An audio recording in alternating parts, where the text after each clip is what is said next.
و سر دادن فریاد برای بازگشت پهلوی نشان می‌دهد که کار جمهوری اسلامی تمام است و نظامی که پیشتر خاکریزهای ایدئولوژیک خود را از دست داده بود، حالا آخرین خاکریز و اصلی ترین خاکریز را هم به پهلوی تسلیم کرده است. خاکریزی که سالهاست سربازان وطن برای پس گرفتنش می جنگیدند و حالا به نظر می رسد پیروز شدند.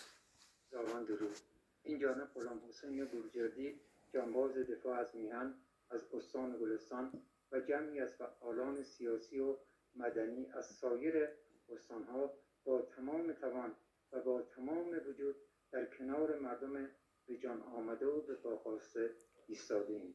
آنچه اکنون در خیابان‌های میهن عزیزمان ایران جریان دارد، حضور یکپارچه مردمی آگاه که جمهوری اسلامی را به خاطر 47 سال ناکارآمدی، فرار مغزها، تخریب محیط زیست، غارت چپاول سرمایه‌های ملی در فقر نگه داشتن مردمی ثروتمند با سرمایه‌های پرشمار طبیعی، سرکوب و غیره دیگر نمی‌خواهد و بازگشت شاهزاده رضا پهلوی هویت و سرمایه ملی خود را با صدای رسا فریاد میزنند: دوباره میسازمت وطن، اگرچه با خشت جان خویش ستون به سقف تو میزنم، اگرچه با استخوان خویش.